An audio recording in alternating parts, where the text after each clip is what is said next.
Welcome, guys, to Metallarium Pages. It's a great pleasure to talk with you about the Ingurgitating Oblivion, this new album ontology of not, and more related to the meta war in general. So we are starting by asking, how are you doing today? How is the band during the last couple of years? Yeah, ladies first, Norbert. Yeah, fuck you. Yeah, it's a good day. It's evening. I'm in a good mood, and we have a big relief that the album will now be released. It was a long time. We had some trouble and some marks to reach on our way. But I think Florian is more eloquent to give us an overview of all this. Yeah, but I think spot on. Really, we're relieved. I mean, I'm well as well. Happy. I had a wonderful weekend with my wife. We went to Leipzig, which is about 2.5 hours drive from here. We went, to some galleries and exhibitions and some monuments. So that was nice. It's all very autumnal now, so fall is coming, so to speak. And I can just second what Norbert just shared. We're relieved that Ontologies of Naught is going to be released now. I think, Norbert, how long did we work on the album? Was it 6 years? No. It was we started in late 2020. Yeah. And and then we had some pause because of COVID, and we had our jobs and working issues, and we made some little mistakes in the recording process, so we had to redone a lot of things. Yeah, but now, other than that, we're fine. Yeah. Hola, ¿cómo estás? Great. So the next question, I think, is one of the common ones. So why the band delayed 7 years to release this album? Well, you mentioned that you have a lot of jobs, some changes in your daily life. So all the reasons why the album delayed 7 years. I mean, it's not delayed 7 years, right? In 2017, we released Vision, Wallace, and Symphonies of Light. As you know, that's the last album. We took a break, so some kind of hiatus, because, as you know, the music is quite intense. It's very complex. We record many different unmetal or atypical elements like vibraphone, piano. It's a very logistic. It's a logistic challenge, the whole thing, to kind of coordinate and manage so many different personalities and people who are involved. So that's one thing. After the last album, we just took a break. Then we started in 2020. So basically, we took a break for 2.5 years. Then we started recording, composing as we went. And then, as Norbert said, recording such bullshit is challenging, right? It's not, you have your little MIDI effects and plugins, and that's that. But if you record, say, classical instruments like a vibraphone, like a piano, like a flutist, for instance, that's radically different from the ordinary metal procedure. So that's why it's very time-consuming. Plus COVID, the pandemic, which was a logistic challenge for everybody. And then there were just technical issues with the guitar sound and stuff like that. So that's why it took us a long time. However, to conclude, we learned a lot as well. So we derived many lessons learned from the whole process. So it was a good experience at the end of the day. Yeah. Okay, nice. Well, talking about now, especially for this new album, I saw that you are working with Light Gruber from Defeat Sanity for a long time now, because since the third album you are working, well, in the third album you're working with him like a guitar invitation at that time. Now 2 albums are recording the new stuff. So is he a new member of the band, or perhaps are you still like both of them, both of you are just the lineup from the band? Yeah, the latter. So the second point is true. Basically, the core team, that's Norbert and I, we are Ingurgitating Oblivion. and the other people are very, very close friends. I mean, Lille is a very close and dear friend of ours. We're basically neighbors here in Berlin, and he's a session member. I mean, his main project is Defeated Sanity for sure, but we hang out, we go to parties, we go to gigs, club performances, stuff like that. But he's a session member. So is Ava, the vocalist. So is Jan, the vibraphone guy. So there is a core team and there is extra musicians, and that's basically the constellation. Yeah. And he is probably the only guy to get the job done on the drums. Yes, the others can't do it. No, that's true. Yeah, it's too difficult. Yeah. Well, yeah, that is true. Well, he's a great player on drums. So, Ingurgitating Oblivion has always had a varied sound with technical, avant-garde, progressive, experimental. I don't know. I see a lot of labels about for the reviewers since your previous albums is Vision Walls of the Symphony's Light. The reviewers always try to use these kind of labels to approach with death metal or extreme metal. So for you, what sounds can we expect on this new album? Are there any new sonic elements? Also, you mentioned in Olver one thing that has perhaps your way of composing and recording songs changed much over time. Yeah. Norbert, you wanna take that one?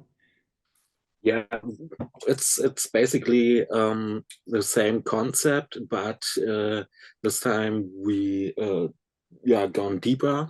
We tried it to make it more deep, more layers of elements. We have some new elements like gongs. I don't know what's gong. Simply it's gong. Yes. Yeah, simply gongs. We have a new bassist, Chris from Athens, who has a complete new approach of the bass guitar. Yeah, we have female singing, weird, very unusual female singing, and we have a new voice, a new speaker from Iran who speaks some lines from old Iranian poetry. What did I miss? We have a flutist as well, someone who plays the flute. That's Daniel, who's a classically trained flutist, and he's experimental and he's a metalhead. That's a very, very unusual combination, Javier. So he's an old school, at the gates kind of death metal guy, Swedish death metal guy. On the one hand, on the other hand, he's a professional musician. So he plays in orchestras in Cologne, for instance. I think he studied in the States, partly at least. And he does modern and postmodern, it's not classical music, but postmodern composition. So it's rather experimental stuff. So Daniel flute, and I do all the vocals basically. I mean, I do the guitars or share the guitars with Norbert, but I do all the vocals as well. So that's a change if you compare it to Vision Wars and Symphonies of Light as well, where I did 50% of the vocals and the other 50% were done by the former bassist, who's now been replaced by Chris from Athens, who was mentioned by Norbert. Yeah, that's basically different. Yeah. Yeah, and we have a lead guitarist, Mr. Fountainhead, and he gave us some of the weirdest and fastest solos we can ever imagine. You will be surprised. Yes. Okay. So many bands and musicians see each album as a child, each one especially on its way. So it's a bit of cliche to say that each new release is its band's best. But you consider this new album is your best work to date? If so, what are the reasons that they make this new album are your best work? If I may take that one, Norbert, or to kick things off, I don't think in such terms, Javier. I wouldn't say it's the best. That's too digital, right? It does it, and it's derogatory almost, to kind of devalue what we've done before. To me, recording music has always been like taking notes in a diary. Like it's memories, it's the status quo, it's the feelings, it's the emotions, it's the technical prowess, it's the abilities or lack thereof of a certain point in time. It's just a documentation. And I wouldn't say, you know, well, 2017 wasn't such a good time. I mean, I would totally criticize albums like Continuum of Absence, for instance. There were many, many problems with that album, but that would, you know, lead to places I don't want to discuss here now. But that's something I would say critical things about it. But if I compare it with Vision Wallows, Vision Wallows was a massive step for Ingurgitating Oblivion because we felt free. We had, you know, the pleasure of working with best friends or very, very good friends of ours, like Lilla. And it's a fantastic album. I love it. I'm very, very proud of Vision Wallace and Symphonies of Light. Ontology of Naught is just a development. It's fascinating, and I'm equally proud. I wouldn't say it's the best album, right? It's something very current. It's something very close because we only just concluded and wrapped it up. So naturally, I'm biased and would say, yes, it's particularly dear to us. We like it a lot because it's so contemporary, it's so recent. But I would not devalue other albums like Vision Wallows or Voyage Towards Abhorrence. That's at the beginning of the 2000s, right? It's a fantastic album, and I wouldn't say it's the best or worst. So it's just like writing a diary, and everything is great and fascinating to listen to. You know what I mean? It's like a book you read and or you know a letter you open again, and I hope in 3 years time I will listen to Ontology of Naught and think back of 2020, 2021, 2022 when Norbert and I were working on it with fond memories. And that's basically my approach. Norbert, what do you think? Yeah, Best album? I think it's just what I cannot think in those terms. What's the best album? Somebody else think it's the best album for him, or the next one says no, that's the best album. I don't think so. It's the most complex album we did, and yeah, and the most challenging one. Yes, very true. Okay, lyrically, what themes do you explore on this new album? Where does the inspiration come from, and why do you choose the name Ontology of Not? Because it's a very curious name. It's not like the usually to say into the death metal like great death, you know, the classic stuff of the death metal. Yeah, that's maybe one core element of Ingurgitating Oblivion, to have its own identity, and we will never have an album and call it, oh yeah, Death on the Graveyard or something like that. Yeah.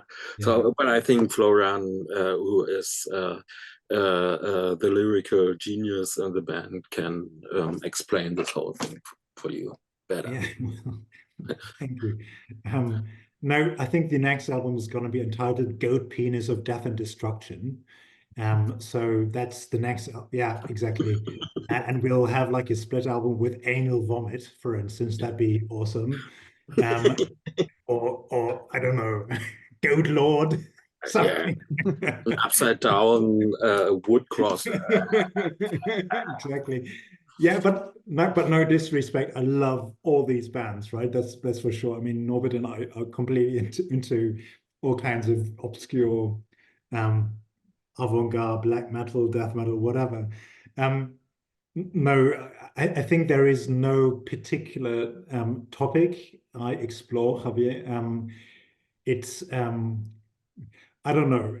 Maybe some of you read James Joyce's Ulysses. That's the technique that was used is the so-called stream of consciousness. And that's very much my approach, both musically when I write music, but also when it comes to lyrics. I do not have any preconceived ideas or any, a priori ideas that I want to explore. It's a feeling in the moment, and it flows. Just like Chuck Schuldiner, who we all venerate and love, let the metal flow, and that's very true for the lyrics as well.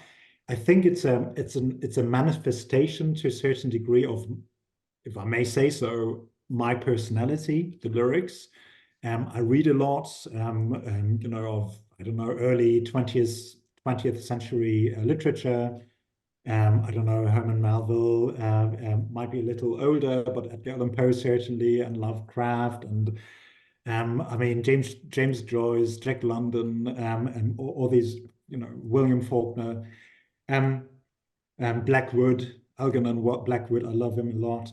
And that's a bit of a feeling, and I explore certain topics I usually do not like to talk about, and then something very obscure flows out of my pen, so to speak. I still jot it down on a sheet of paper, and that's that. So is it a specific topic? I don't think so. Is it a stream of consciousness kind of approach? I do think so. So that's my approach, and the rest needs to be explored and discovered by those who are interested in the lyrics, and I think then you can enjoy it. Mm. Okay. Other detail that captured my attention about the Ingurgitating Oblivion is the cover arts, because since your previous album, Vision of the Wallows, you decide to use sculptors in the cover art. Obviously do it by computer, these kind of things. But what exactly are your point of view when you try to express in a sculptor in the previous one, and in this new album we can see in a sculptor too? Yeah. That's your part, Flora. Yeah, let me. It's an interesting question, really. For some reason, when I go, for instance, some years ago, I went to Pompeii. I'm a big fan of Pink Floyd, and they, as you know, played in the Colosseum in Pompeii. There is a big art exhibition. Maybe you know the video from YouTube where they performed, a show live at the Colosseum. So I don't know, ancient structures, stone, maybe Roman sculpture. I mean, obviously that's not the case in Pompeii. That's something I find fascinating. Also, the beauty of the woman and the symbolic significance of these elements, like the vase, like water flowing. Everything has got its place symbolically, and is, I think, very charged symbolically, and I like that. And that's very true of the new album as well. You have a female sculpture, again, like a statue. She withers away. You have a skull, otherwise she's beautiful. You've got an island that dissolves into nothingness. You've got a lamb and you've got a lion. Think about it. So if you read the, I don't know, religious scripture like, I don't know, Quran or the Bhagavad Gita or the Vedas, etc., you will find loads and loads of evidence about such symbols. So I invite everybody to think about that. I mean, they are universal symbols to a certain extent. So it's so symbolically rich, the whole thing. And we like the style of Dmitry Egorov. That's the artist who does that. And what I like is, if I take a look at album cover design, and it's, I don't know, like a journey you can go on and or you can embark on, and think about those symbols depicted. That's something I find very rewarding. The statue is just evidence, or kind of a consequence of me being into sculpture, I guess, and in a way, it sort of conveys the atmosphere I certainly have in mind when it comes to Ingurgitating Oblivion, because it's emotive music. And when I look at some sculpture and the craftsmanship behind it, somehow I can connect it with our music. I don't know why. Okay, okay, interesting to know. So now, another detail that became more and more predominant within the career of Ingurgitating Oblivion is that since Continuum of Absence, the songs have a duration of more than 7 minutes, and now you are more than and now you have songs more than 10 minutes. So what was this a theme thought out of time or are composing the songs, or what is something natural that appears meanwhile you are continue composing new songs? This was very natural. We never approach a songwriting process and say, oh, this has to be longer, this has to be 20 minutes, or now we made it. It's something natural what occurred in our songwriting. Yeah. Or what do you think, Florian? I mean, when we started the band, and I consider the band to have been established in 1996, 1997. So that's a long, long time ago. And we were called Of Trees and Orchids, as you may know. So we started the band as Of Trees and Orchids. And when we published our first album, as Of Trees and Orchids, we had very long songs. And that's in the 90s, 1990s. And then, there were many, many, many different people who, did the band or ran the band together with me. And during the Voyage Towards Abhorrence and the Continuum of Absence time, they were a little more traditional, a little more conservative, the other guys. Now, a band is usually, if you're not a dictator, a compromise. And I had to accept that compromise, and they were more traditional, as I said. And that's why the songs were a little shorter. But now that I don't work with these guys anymore and have the pleasure of working with Norbert, and we are very much attuned, so to speak, in line, we like this expansive, crazy, complex stuff. So that's why we sound the way we sound. Okay, interesting. So with this theme of long songs, people today listen, as you can see, thanks for the platforms or for the platforms, listen to short songs. And even science did experiments that that a good song is good or bad in the first 60 seconds or the first 20 seconds or 15 seconds, according to the science. You will know when will be a good song when you hear just 15 or 20 seconds of this song. But you decide to create songs more than 11 minutes or 12 minutes, so these kind of topics. So how do you see the issue of the lack of attention from the fans who want short and simple songs, and you decide to create long songs? Do you think that is a thing, creating long songs is a not good thing now?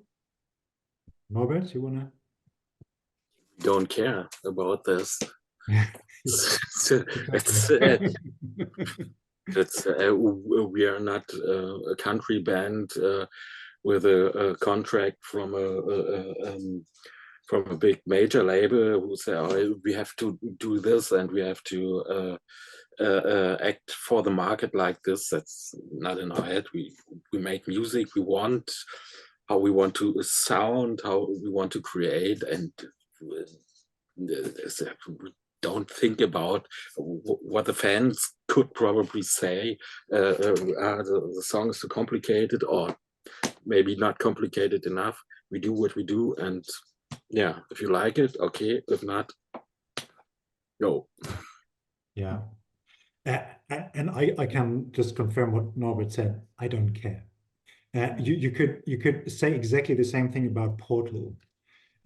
Science has it that new music needs to be predictable, needs to be harmoniously decipherable, needs to have a very clear rhythm, blah blah blah. Then people really dig it. We're not 6 feet under, right? And we play this kind of music to please ourselves in the first place. And there is a very, very small community, I believe, who likes stuff like As a Trillium or Portal or Deathspell Omega or Ulcerate? I mean, you could say exactly the same thing, or My Dying Bride back in the 90s.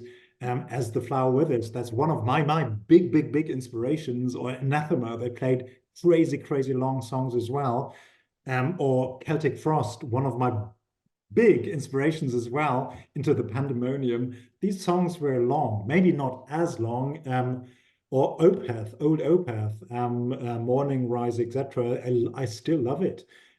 Do I find it boring? No, it's like a big journey. It's beautiful, it's poetic, it's evocative, it's interesting, it keeps me engaged, and I hope we kind of approximate that goal a little bit with IO as well. Maybe we don't, maybe we do. We'll see. Okay. So I think the next question is talking about you for the singles, because how do you feel the fan receptions to the singles has been to promote this new album hasn't been so far? How do you usually choose the singles for a new album, considering that your sound is for this new album is very diverse? And for me, it's very difficult to choose one song to understand completely the album. So how do you choose a single to encompass all the music that you put on this new album? Yeah. I think it's more trivial than you think it is. Basically, Willow Tip asked us, "Hey, guys, we want to do singles, right? An album needs singles. We never did it before. We certainly didn't do it with Vision Wallows. And Norbert and I had a very pragmatic discussion. Which song do we think is the most charged, the most substantive, the most possibly intriguing, and represents, all the ingredients that are defining of Ingurgitating Oblivion? We said, yeah, it's going to be the Barren Earth, Oozes Bloods and Shakes and Moans, etc. Right? So the song we chose, To Drink Her Children's Gore, that's one. See, I forget my own titles. And it's so rich and it really encompasses all these elements. And we said, okay, how can we sensibly divide the song into 3 segments? We discussed that and we chose that song because it's so representative of where we stand today. That's, I think, the whole mechanic behind it. Hmm. Yeah. Okay. So we are very close to this interview, guys. And for this, what kind of plans do you have to promote this new album? Perhaps you will embark in tour and some film gigs there, tours. Perhaps you release a video clip completely for one song. So no, what kind of plans do you have? Or perhaps you are already working a new songs for a new album. Who knows? Making OnlyFans? No.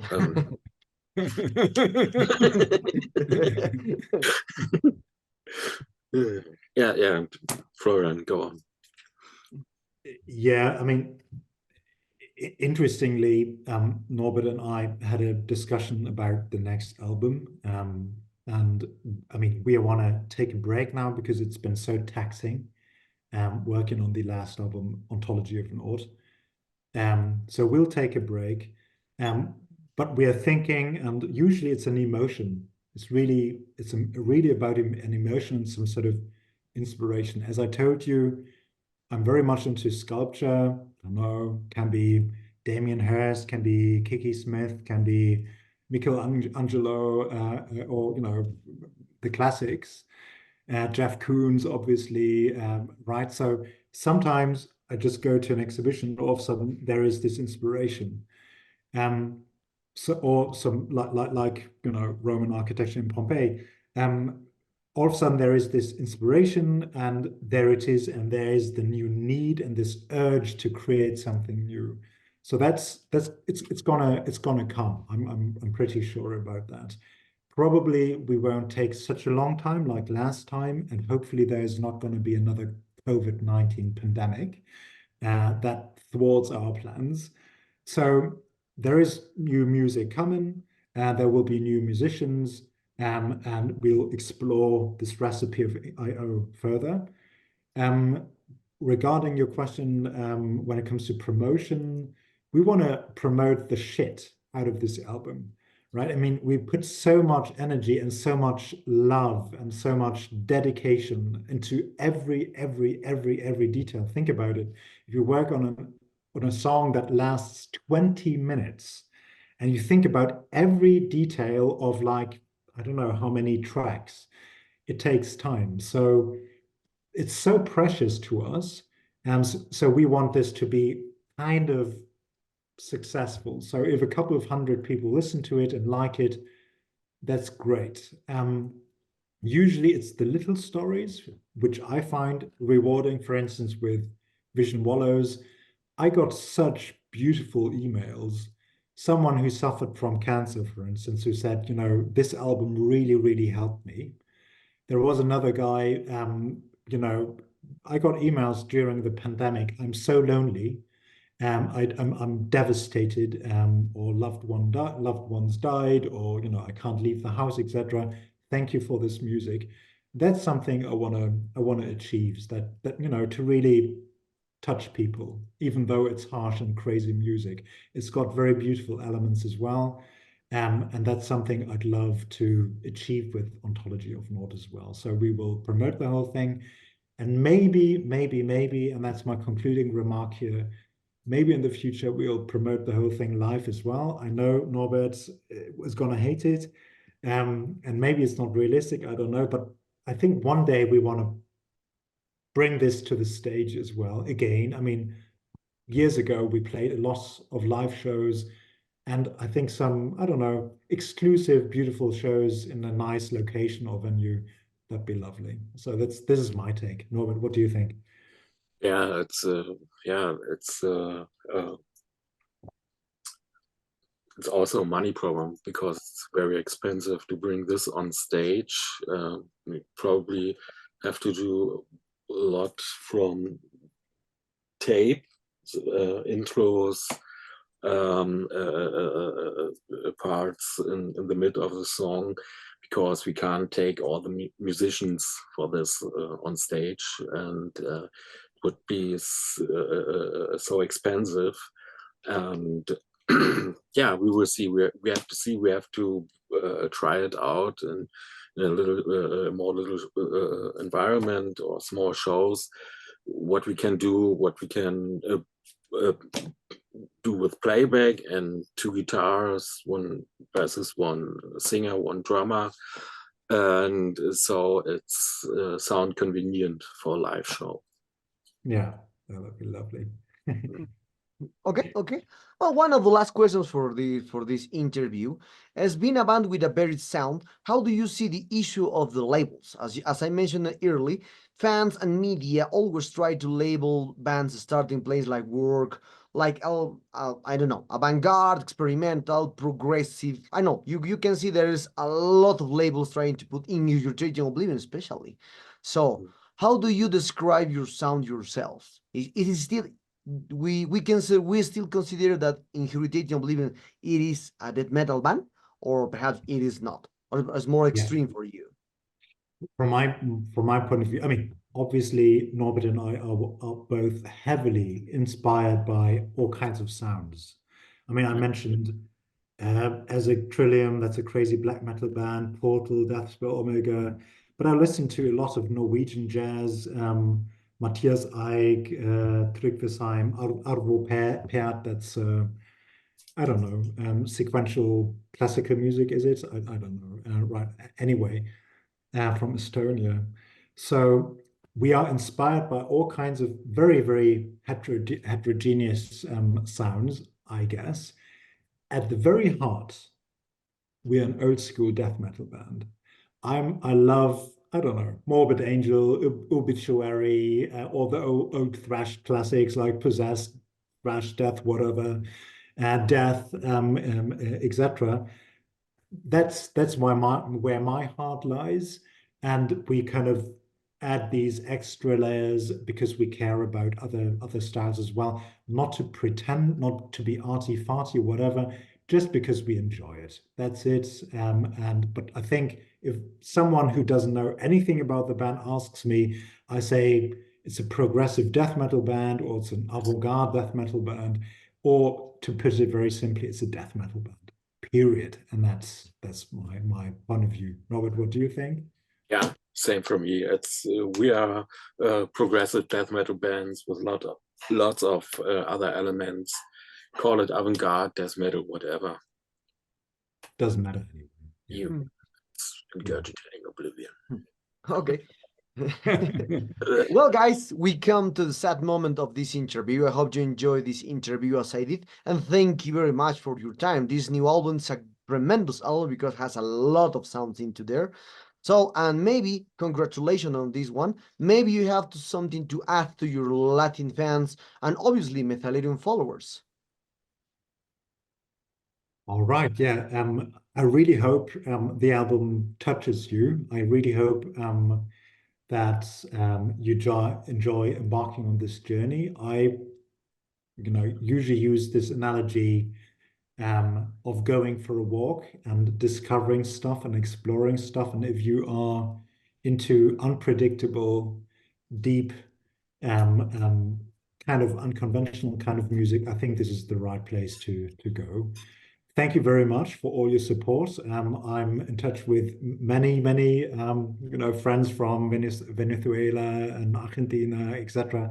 So thanks a lot. I know you have a particular passion.